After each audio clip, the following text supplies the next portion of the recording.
Most of us don't grow till you hear the word no.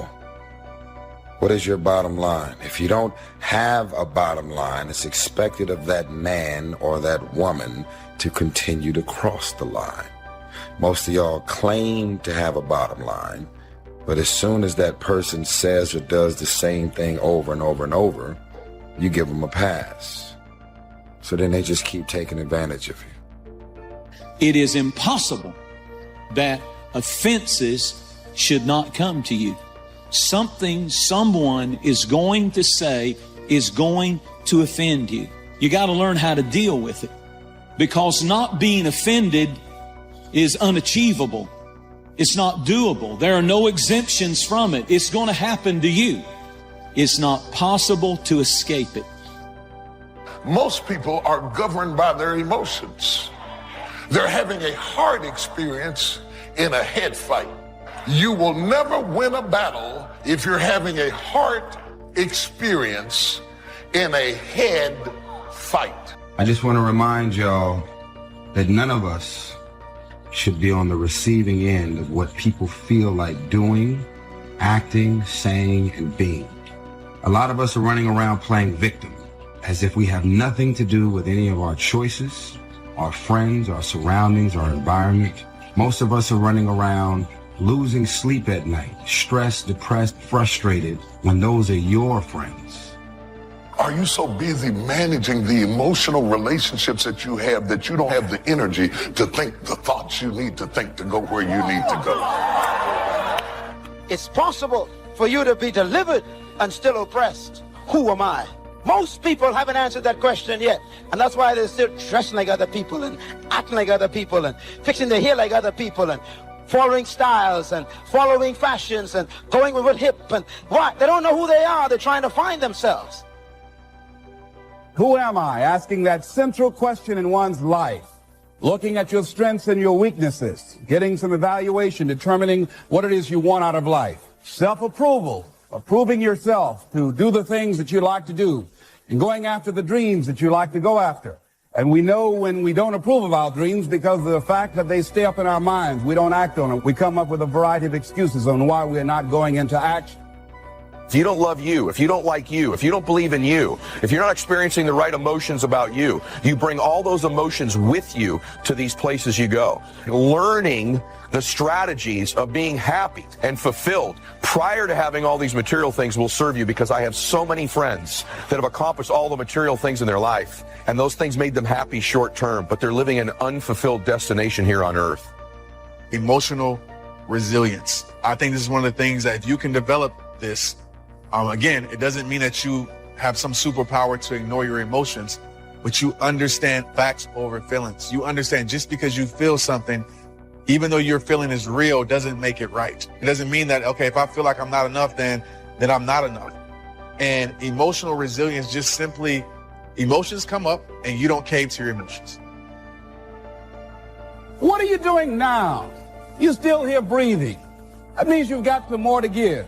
Doesn't matter how old you are, doesn't matter about where you are, doesn't matter about what you have. Life is about growing, it's about being productive, it's about stretching, it's about challenging yourself. So you start looking around and decide, hey, what else do I want to do? What got me here? What worked? What did not work? What do I need to do to repeat so that I can get the same kind of results in other areas of my life? True strength, it doesn't show when you feel like doing something. True strength is shown when you don't feel like doing it and you still show up and do it. Like, that's when true character is revealed, right? The hard times reveal the true character, not great times. I would start my day off, I would construct my day with being uncomfortable. Why? Because when I conquer that, when I push through that, I know I have no choice but to grow. If you're the smartest one in the room, you're in the wrong room. You want to get around the right people. You want to be in a room with people that you can learn from, that you can grow from, people that enhance you, people that inspire you, people that bring out the greatness in you. You want to be around people who compliment you, people who empower you. It is your own discipline that acts as the magic catalyst to give substance and depth to your ambition, to achieve your own plans and dreams, to have what you want to have. and to become what you want to become. Your consistent self-discipline is the magic catalyst.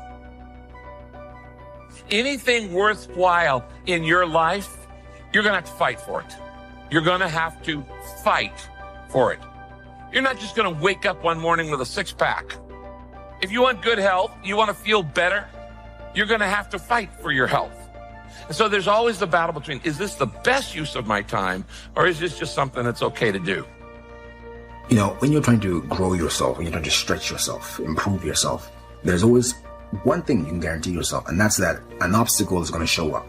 It's going to tell you stuff like, you're not good enough. What are you thinking about? Get out of here. What I'm saying to you is that there's something else in you. There's a version of you that already has everything you want, everything you need.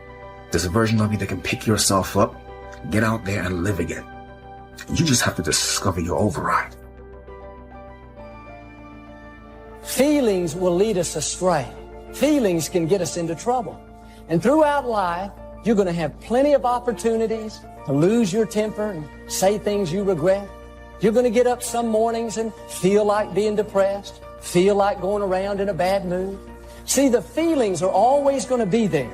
But we've got to learn how to follow wisdom and do what we know is right and not just follow our feelings around. What you believe will dictate your thoughts on a moment-by-moment basis. And so your beliefs dictate your thoughts, dictate your emotions, dictate your actions, which produce your results. And your results, when you look at them, then just reinforce the original belief. And so we're caught in that construct, right? But the linchpin is the belief system. So many people give up and quit because they have a dream planted by God in their heart, but then comes the nightmare. And unless you can endure hell's nightmare, you'll never experience heaven's dream for your life. Don't wait for things to deteriorate so drastically that someone else must impose discipline into your life. How could you possibly explain the fact that someone else thought more of you than you thought of yourself, when you would have been content to let success go to someone else who cared more about themselves? Your life, my life, the life of each one of us is going to serve as either a warning or an example. But the problem today is too many people are not willing to pay the price to walk in victory. They don't want to suffer. They just want to take the easy way out. The easiest thing to do is to just let our flesh have its way. But friends, there is no such thing as fast food maturity. If you want to grow up, it's going to take some hard work. It's hard to love people when they're not being nice to us. It's hard to keep a good attitude and be patient when nothing's going your way. How long are you going to react? That's the real question. Because if you keep that emotional reaction going on for an extended period of time, sooner or later it'll become your identity. And then people say, why are you so bitter? Why are you so frustrated? Why are you suffering so much? And your brain, in that emotion, you're in the emotion, and you're going to say, I'm this way because of that past experience. When you can see that every link in the chain will eventually lead you to the things you want most out of life, then you won't grow discouraged or fearful or impatient with today. When you can see where you're going through visual chain thinking, even on the toughest days, you'll keep building your ambition by knowing where you're going. Part of this visual chain thinking is built when you decide on your direction, when you can see where you're going to end up before you get there. On the outside, people don't look broken. You don't see bruises and you don't see scratches. People don't walk around in a big cast, and so you can't tell with the naked eye. The problem is that there's a malfunction on the inside. They can't interpret the blessings of God. They can't receive compliments. They can't receive joy from friends. The second part is, it's like you try to cry out for help, but every time you try to speak up, you can't make a connection. Attitude. It is our attitude toward life which will determine life's attitude toward us. We shape our own lives, and the shapes of them will be determined by our attitudes.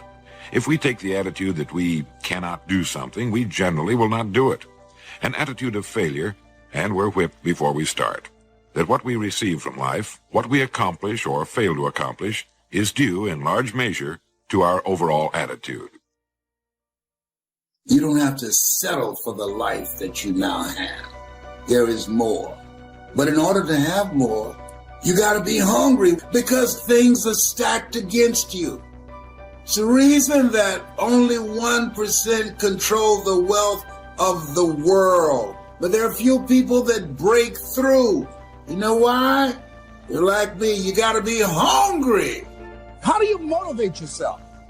One of the things that we must do is that we must be involved in working on achieving self-mastery. You must work on yourself continuously. Never be satisfied with yourself. Always know that as you invest the effort and time on you, that's the greatest ability that human beings have above animals. See, a dog can't be anything but a dog. Tree can't be anything but a tree. Human being, you've got unlimited potential. You can put effort on you, and by concentrating on you and developing you, you can transform your life wherever you are right now. So you want to work on yourself. You want to read books that inspire you and motivate you. You want to listen to tapes over and over and over again. And I suggest that you listen to tapes when you first get up in the morning. You want to control the spirit of your day. When you first wake up in the morning, your mind is operating at 10.5 wave cycles per second. That's when the subconscious mind is most impressionable. Whatever you hear in the first 20 minutes when you wake up, that will affect the spirit of your day. When you listen to tapes, listen with relaxed belief. Believing that this can happen for you. And by listening to them, listen to them over and over and over again, and you will get a breakthrough. And as you continue to work on yourself, you will begin to expand your vision of yourself. You begin to work towards self-mastery. And you will begin to see it reflect itself in all the dimensions of your life, your mental life, your physical life, your social life, in your relationships, your monetary life. So concentrate on developing yourself. Because if you don't, I guarantee you that you will make a settlement. And most people have.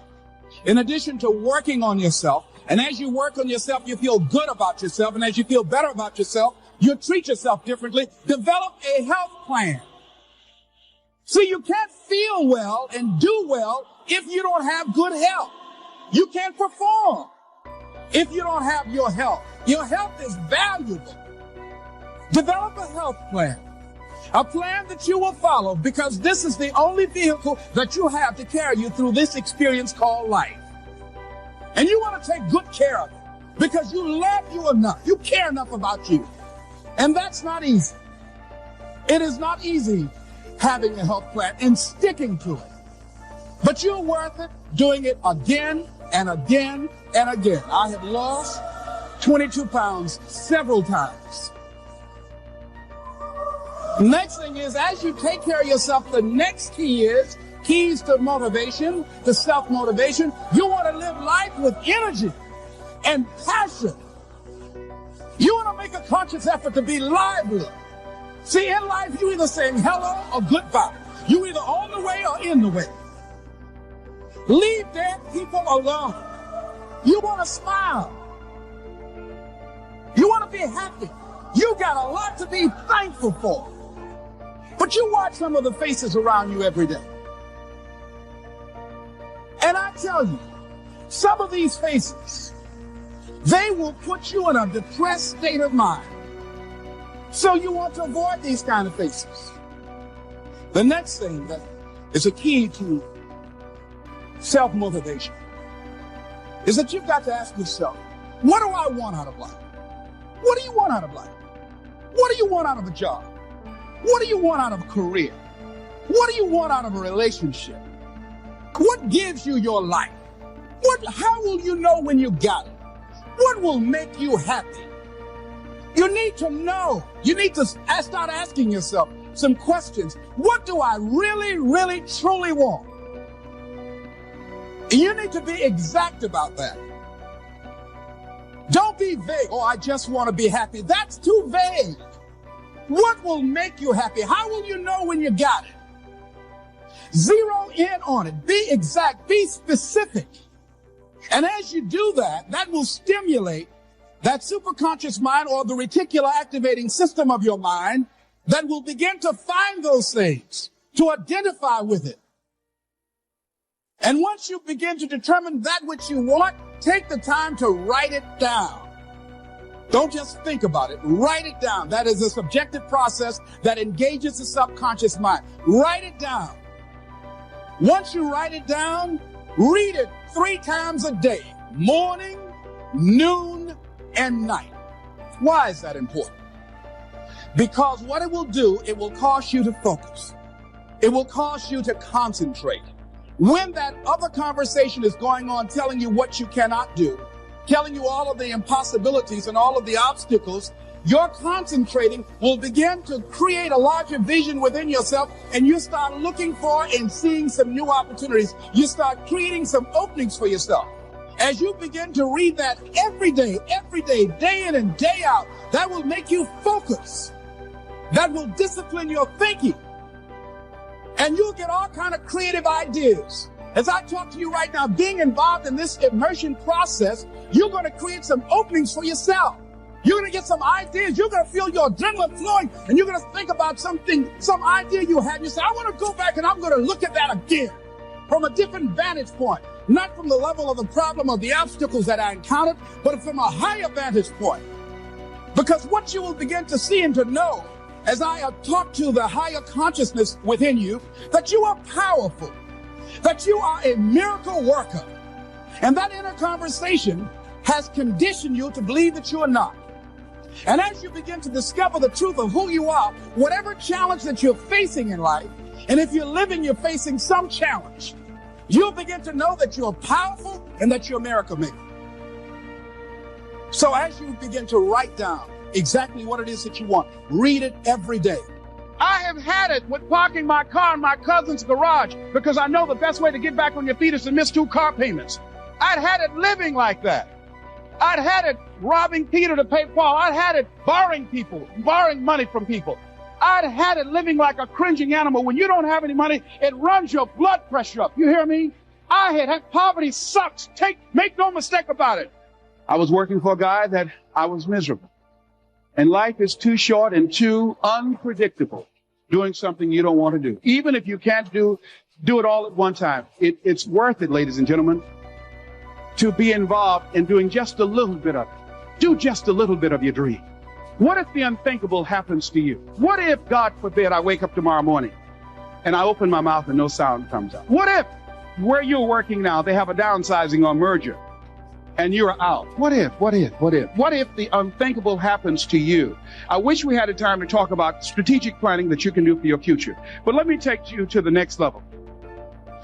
I know I'm running close. Can you give me just about 3 more minutes? Can I do this up in here? Let me do this up here. If you want to get your goal, here's something else. Ladies and gentlemen, you've got to decide to be unstoppable. Unstoppable. If you want to reach your goal, see, most people, ladies and gentlemen, are stoppable. Most people, all you have to do is tell them no. All you have to do is make it inconvenient for them. All you have to do is make it difficult for them, and they're stopped. See, when you go to get your goal, don't think that all you have to do is think positive and everything's going to work out hokey dokey for you. When you go to get your goal, you are sending a telegram to Murphy's Law to visit you personally. Now, if you're asking the question, well, who's Murphy? Don't worry. You will know Murphy real soon. You will experience the storms of life. I do a whole seminar, how to survive the storms of life. And if you're saying, what's a storm? Don't worry. Because in life, you're either in a storm or just left one or headed toward one. How many of you know about the storms of life? Raise your hand. Okay, well, see, ladies and gentlemen, people who have not reached their goals, they got caught in the storm and they gave up and they went back, or they decided that the price wasn't worth it. See, they didn't know that goes with it. That goes with the territory. That when you want to grow, when you want to achieve, when you want to experience more, all hell will break loose. What if this happens? What if that happens? What if that doesn't happen? And on it goes. They consistently worry themselves in circles. If you struggle with the fear of the unknown, you cannot beat yourself up. It's a very common thing. I get it. We all get it. So if you want to begin to grow, you've got to put something out here that you can't reach easily, that has got to make you stretch, got to make you jump for it, got to make you get back a little bit and dig in so that you can take a leap for it. And maybe you jump up there and you miss it and you skin your knees and you come back again and you bust your lip next time. But you keep on, and through that process, you learn how to leap higher. You start challenging yourself to dig deeper, and then you discover some things about you that you don't know right now, some talents that you have in you that you didn't know that you can do. I started out just talking to kids, and now I'm speaking at corporations. Now I'm traveling. I didn't know I can do this, but had I not given myself a chance. I'm afraid what's going to happen when I fail. What are my friends going to think when I'm coming back empty-handed? What am I going to think of myself? No matter what, don't allow other things or people or circumstances to determine what your reaction is going to be. You've got to learn how to observe it. Just stand back and watch what's going on and choose not to buy into it. So, know what your mission is. Know what your intent as the commander of your life. Know what your intent is, and then fight with everything you've got. Listen, y'all. We have control of our minute, our hour, our day, our week, our month, and our year. Stop running around being on the receiving end of whatever people want to dump on you. You showed up. You accepted that invite. You invited these people to your house. You're in a relationship with that man. You're in a relationship with that woman. That's you. So how do you feel at the end of your night? The next thing is, see yourself there. How will you feel once you get there? What will the experience be like for you? What will be different? What kind of person do you have to become in order to get there? Visualize yourself there, living the experience. You want to see yourself beyond your circumstances. You got a challenge, see yourself beyond your challenge. See yourself with the challenge already resolved.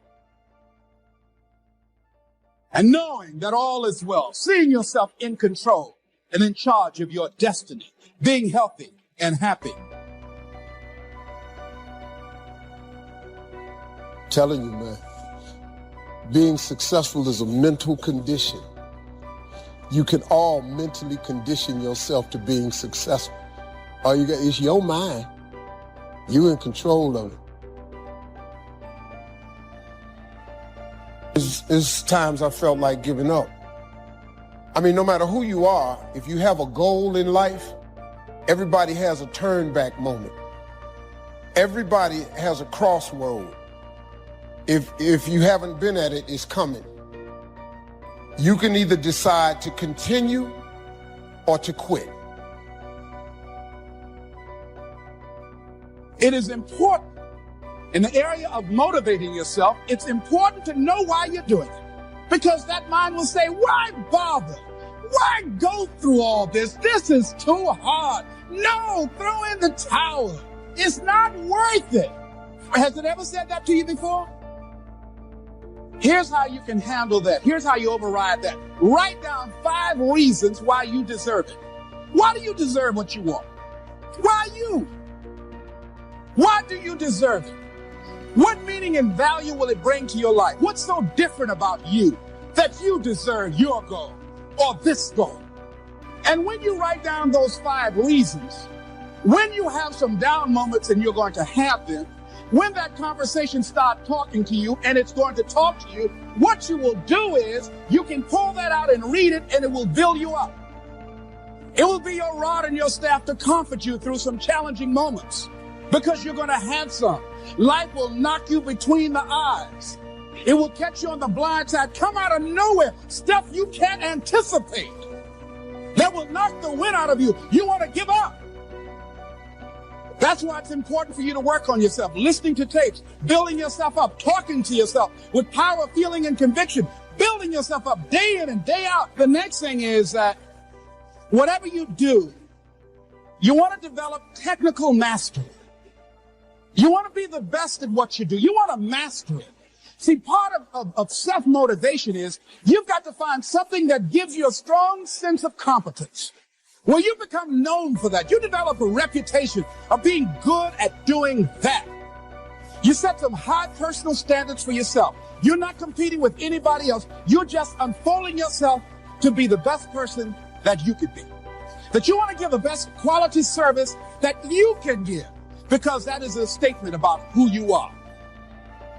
The other thing that's the key to self-motivation is recognize the fact that you're going to get into some slumps. Recognize the fact that you're going to encounter a great deal of failure in life.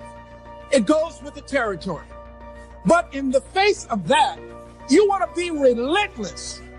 The next thing is that when you want something out of life, you've got to be willing to go into action. Don't wait around for things to be just right. Don't wait for things to be perfect. Don't wait for the ideal situation. It will never be ideal. There will always be a reason. Well, as soon as the children grow up, as soon as I pay my bills, as soon as I get my divorce, as soon as I get enough money together, do what you can, where you are with what you have, and never be satisfied. A lot of people never take a chance in life. They don't want to take any chances. They want the situation to be ideal. See, that's not walking by faith. That's walking by sight. If I can see it, I'll do it. No. A lot of people say, if I can see it, I'll believe it. No. If you believe it, you can see it. You survived every hater. You survived all the evictions. You survived the firings. You survived all the tell you no, we ain't hiring. You survived all the trouble you ever been in.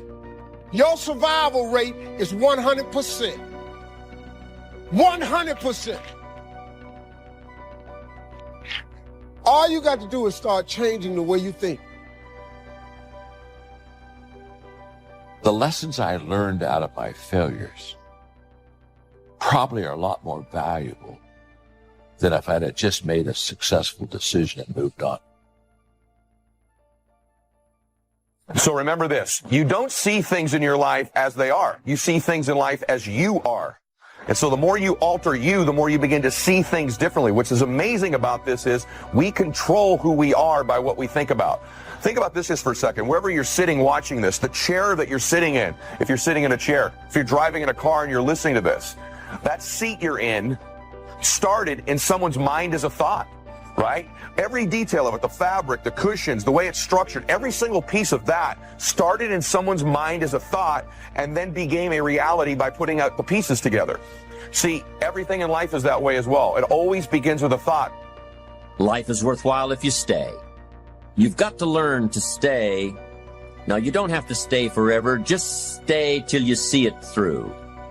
A guy builds a foundation and then he wanders off somewhere and builds another foundation. He's got these foundations scattered all across the country. I mean, no walls, no roofs, just a bunch of foundations. Not a good reputation. Stay. You don't have to stay forever. Just stay to finish something. Don't fall into the trap of less than refined sophistication. Stay till it's over. The fourth if that makes life worthwhile: 1 is if you learn, 2 is if you try, 3 is if you stay, and fourth if that makes life worthwhile is if you care. Caring is a unique human experience that is so vital and so powerful and so all-encompassing and so far-reaching. If you care at all, you'll get some results. If you care enough, you can get magnificent results. To lead a life worth living, you've got to learn, you've got to try, you've got to stay, and you've got to care. Taking responsibility for your own life. Taking responsibility for whatever happens to you. Knowing that you have consciously made the decisions that are now affecting you. Knowing that what is happening now, today, is the direct result of your activity, what you did yesterday. Self-reliance is basically counting on yourself. Now, being self-reliant doesn't mean you can't work with others or trust others. Self-reliance means counting on yourself, trusting yourself. being confident with yourself, being responsible to yourself, trusting your own instincts, trusting the conclusions that you have developed from your study of experiences and philosophies, taking the credit that is due you, learning from the mistakes that you have made, being self-reliant. Gestalt psychologists give an example of being self-reliant. They say that you're responsible for getting caught in the rain. They say that by deciding not to carry an umbrella every day, you have made the decision to endure an occasional drenching. Translation: by not being prepared, you make the choice of getting caught in some of life's unpleasant circumstances. Be they rain, failures, economic losses, relationship losses, professional losses, personal losses. By not being prepared, thinking ahead, it's your choice. Now here's the other side of it. By being prepared, you increase your chances of success. You increase the likelihood. By being prepared, you increase your chances of success, of seizing opportunities when they come your way, of being ready within yourself to take advantage of once-in-a-lifetime situations. Some people tend to blame others for their mistakes, blame others for their failures. Somebody says, it's not my fault the report isn't done. So-and-so didn't do their part. Of course it's your fault. It's your report too. It's your responsibility to see that everyone you delegated work to does their part. Now, you can't control what others around you do, but it's in your own best self-interest, your enlightened self-interest, that you stay on top of things, especially if it's going to affect your future. You think your boss cares that John didn't do his part? You think he sees John as the bad guy? Of course not. All he sees is that the report isn't done, bottom line. Be responsible for the things that affect you. You can make sure you're more responsible by checking in with those people who are working with you, the people who make up your team. You can be more responsible by saying, hey, John, how are you doing with your part? Do you need some help? Can we put somebody else in here to help you finish? Now, if John consistently doesn't handle his part, you've got to replace John. If he isn't doing his share, you've got to find somebody that will. Or what? It will negatively affect you. You can't wake up in the morning that the project is due hoping and wishing that John has done his part. No, you've got to be responsible because it's going to affect your career too.